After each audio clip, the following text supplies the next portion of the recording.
Fala pessoal, estou de volta para falar um pouquinho do que aconteceu no jogão de ontem entre Six Spartans e Guarulhos Rhinos, né? Partida válida pela SPFL Diamante, um jogão que terminou empatado. Vou falar um pouquinho das minhas impressões da partida, mas antes, não se esqueça, se inscreva aqui no canal, estamos quase chegando a 1.000 inscritos, né? Dá essa moral aqui para o canal do Mapa, compartilha com geral também do seu time, comenta, curte esse vídeo, porque tudo isso me ajuda a continuar animado, para continuar criando conteúdo para vocês.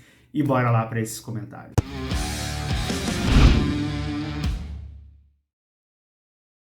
Antes de começar a falar da partida, acho que vale gastar um tempinho explicando o porquê não ter rolado o overtime depois do final do último período da partida. Lembrando que o FABR não segue as regras da NFL, segue as regras da IFAF, que é a Federação Internacional de Futebol Americano, e no seu livro de regras tem uma parte especificando os períodos extras. E lá no artigo 3, bem no comecinho, e eu vou ler aqui para vocês, ele diz o seguinte: competições podem adotar regulamentos que permitam que um jogo termine empatado após 4 períodos durante a temporada regular, decidindo por não adotar a prorrogação para desempate. E a SPFL adotou essa medida, né, já que está dentro do regulamento, está de acordo com o que a Federação Internacional diz e também, né, com relação à CBFA, que segue essas regras. Então, tudo normal, é uma escolha da competição. Isso, lógico, é válido apenas na temporada regular, porque em playoffs não faz sentido, né, rolar isso, porque playoffs alguém tem que perder, mas é sobre isso a questão do empate.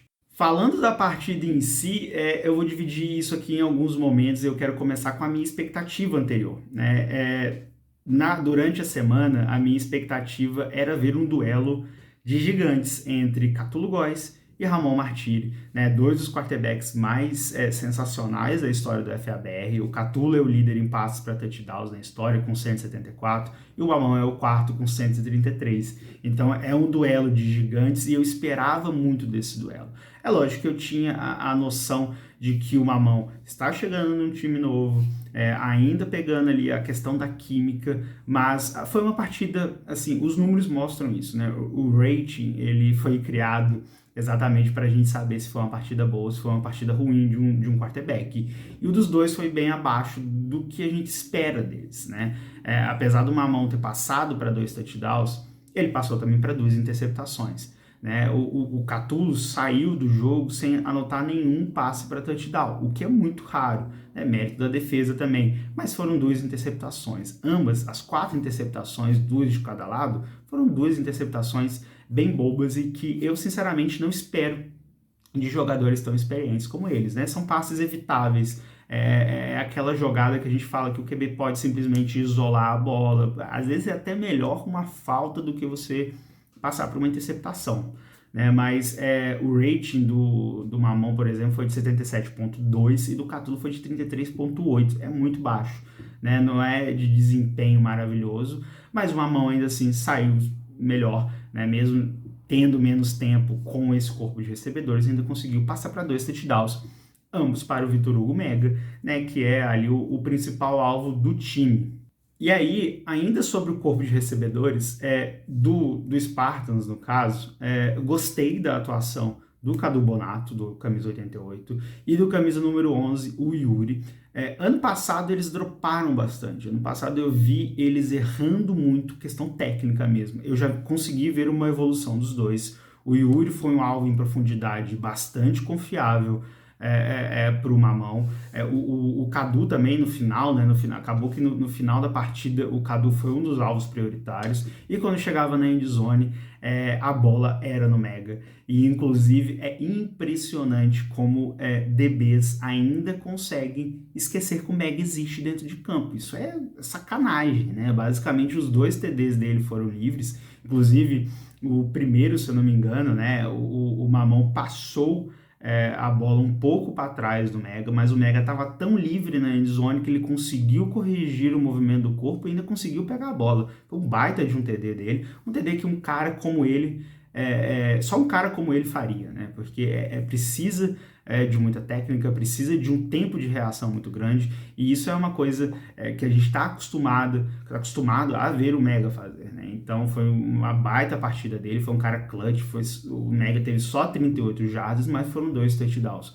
No momento que precisou, ele apareceu. Ele não é o tipo de cara que tem que ter 100, 150 jardas numa partida, né? O 38 é o suficiente para ele. Saiu com 2 TDs, perfeito. Partida maravilhosa do Mega, fez o que ele tem que fazer. Ele é o cara experiente, ele é o ponto de referência e um ponto, assim, a criticar a secundária do Rhinos, né? Porque, poxa, deixar o Mega tão livre é sacanagem. Ele é um cara muito alto, muito experiente, tem uma ótima envergadura.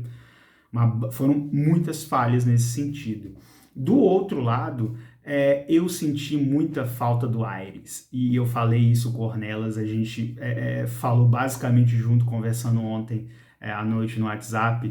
Eu fiquei a partida inteira com a sensação, o Aires nessa partida seria diferente. Para quem não sabe, o Aires é um wide receiver que ano passado estava no Academy na SPFL, jogou muito bem, foi para o time principal do Rhinos no Brasileirão, jogou muito bem também, e assim, para minha surpresa e para surpresa de muitos, ele voltou para o Academy, que perdeu na partida da manhã, né, para o Sorocaba Vipers, e assim, vai fazer muita falta na SPFL, porque a gente não tem o Bigode no corpo de recebedores do Rhinos.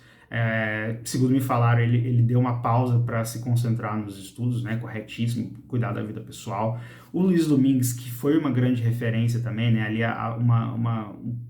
um jogador de segurança do Catula ao longo da temporada. Eu não sei se ele tá contundido, se ele parou mesmo, ou se vai voltar em algum momento, né, mas o corpo de recebedores ele deu uma reduzida com a saída desses dois, e ainda tem o Ceia, que está machucado desde o ano passado, sempre foi o principal alvo do Catula, então ele não está com seus 3 melhores recebedores, e ainda sem o Aires, que era o maior potencial. Tem o Toquinho, que chegou essa temporada, tem o Sartori, que também veio do Academy do ano passado, tem o Jesus, tem o Paulinho, mas ainda assim é um corpo de recebedores inferior ao que a gente viu nas últimas temporadas, e eu acho que isso fez uma certa diferença. Ainda está se acostumando também, e a gente tem que ver se vai ter alguma evolução, porque não foi um jogo bom. E é complicado, né? Pô, a gente tem 2 baita QBs e eu tô falando que os 2 jogaram mal, mas jogaram mal porque as 2 defesas fizeram muito por onde. A proteção dos 2 não foi muito boa, tivemos muitos sacks, muitas pressões, são 2 QBs de pocket, e a pressão veio de todos os lados, a pressão veio da DL, veio de secundária, veio de linebackers, todo lado estava pressionando os 2 QBs. Então acho que isso prejudicou bastante, as 2 defesas jogaram pra caramba. O Spartans, assim, me surpreendeu a elevação de nível da defesa. Eu já falei que ano passado foi o que carregou, mas a defesa não fazia mais, porque simplesmente o ataque não ficava em campo. O ataque não dava tempo para a defesa descansar, para a defesa reajustar, e levava muitos pontos. E aí a gente tem a noção de que é uma defesa ruim. Não é uma defesa ruim. Sempre teve ótimas peças, ainda tem ótimas peças. Trouxe o Pita, o Xuxa, né, que estava no Palmeiras Locomotives no ano passado, trouxe o Rafa de volta, né, que foi assim um grande destaque ao lado do Caio nessa partida, e o nível elevou muito, o nível da defesa do Spartans elevou muito, o ataque ficou muito tempo em campo. O primeiro tempo, por exemplo, o primeiro quarto foi basicamente todo consumido por um drive só dos Spartans. Então isso dá tempo para a defesa descansar, para a defesa se reajustar, e isso foi muito importante. A defesa do Rhinos não foi diferente, né? O Cop jogou demais, acho que foi o grande destaque ali da defesa. Zumiga novamente com interceptação, né? É a terceira dele em 2 partidas.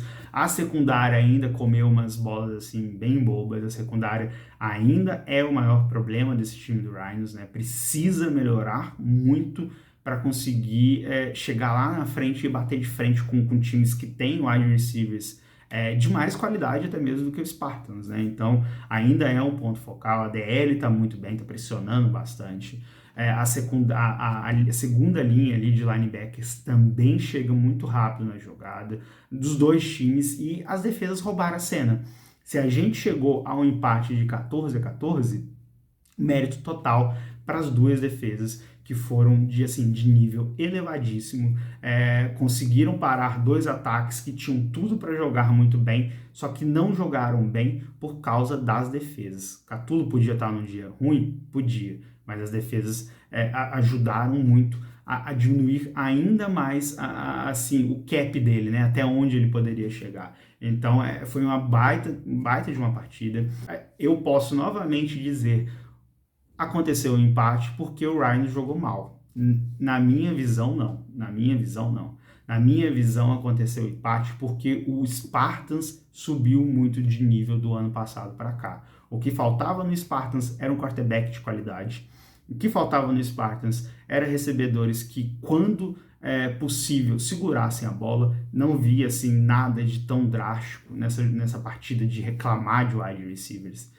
O que o Spartans precisava era de tempo para a defesa descansar, se ajustar, de um ataque que se mantivesse mais em campo, e tudo isso aconteceu. Quem subiu foi o Spartans. O Spartans chegou próximo de igualar as coisas. Um dia ruim do Cthulhu? Pode ser que deu uma reduzida no Lions, ok, mas ainda assim é muito mais mérito do Spartans, que correu atrás do prejuízo, elevou o nível. Ainda precisa melhorar muito a OL, o jogo corrido também precisa melhorar bastante, mas o Spartans conseguiu tirar essa diferença, empatou com o Rhinos, né, que no ano passado, se isso tivesse acontecido, teria sido uns 30, uns 40 para o Rhinos, mas agora aconteceu diferente. Então é um ponto positivo para o Spartans na primeira partida, já começou nesse nível, empatando com um dos favoritos, e para o Rhinos é preocupante. Tem que focar na questão ali dos seus recebedores, na secundária também, porque o resto da defesa está muito bem, e tem a preocupação agora do jogo corrido, porque o Quinho se machucou durante a partida, né? A gente não sabe ainda quanto tempo ele vai ficar fora, vai se recuperar. O Finex conseguiu até carregar o piano até certo ponto, mas ainda vai precisar de running backs. Isso tinha sido solucionado com a chegada do Quinho e do Finex, mas agora com um dos dois machucando, vamos ver como que isso vai se desenvolver ao longo da SPFL, quando o Quinho volta também. Isso é bastante preocupante. E ver se na próxima partida o Rhinos se ajusta. E aqui vale um ponto, uma observação que eu critiquei muito na última partida, que foi a questão técnica, a questão de faltas.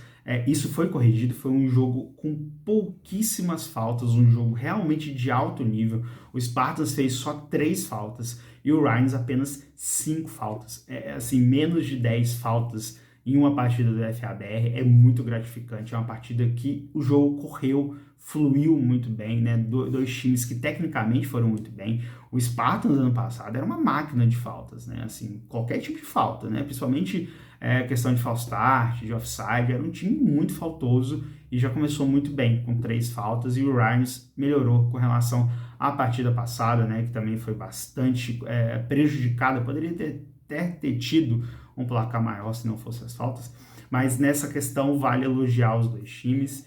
E agora é ficar de olho, porque esse empate vai, assim, bagunçar tudo o grupo. Eu ainda vou dar uma olhada, esperar o Ornelas falar sobre isso.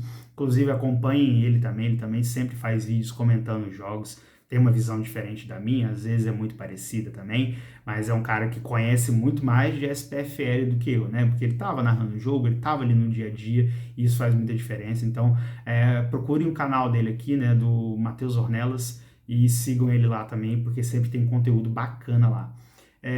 Esperar a visão dele sobre como que vai ficar esse grupo, porque agora o empate embola tudo, né? Poxa, se bobear, isso pode colocar, às vezes, um Rhinos contra um Vipers numa semifinal, né? E isso muda tudo, aquela coisa da construção que a gente tem da SPFL no começo do ano, né? Isso tornou tudo mais interessante, trouxe um novo time para o contexto, que eu esperava, não agora, esperava mais para o final da SPFL, falar para ficar de olho nesses Spartans, mas agora é um time que a gente tem que ficar muito de olho e que eu espero que só eleve esse nível para ao longo da competição e também no segundo semestre, né, performar muito bem. Mas é isso, vou ficando por aqui, espero que tenham gostado. Ficou até um videozinho longo. Esses vídeos quando eu falo de uma partida exclusiva, específica, sempre vão ser longos, porque aí eu gosto de falar mais a fundo, né? No vídeo da semana que eu pego todas as outras partidas, eu falo 2, 3 minutos no máximo de um jogo, com menos detalhes, assim, com uma argumentação bem diferente, né? Menos, eu acho que menos ampla, né? Menos falação minha. Mas é isso, espero que tenham gostado. Não se inscrevam no canal, é muito importante para mim, para continuar trazendo conteúdo para vocês. Curtam o vídeo também, comentem o que vocês acharam da partida. Se esquecer de algum detalhe, coloca aqui. E é isso, vejo vocês na próxima e durante a semana vai ter mais vídeos. Tchau, tchau.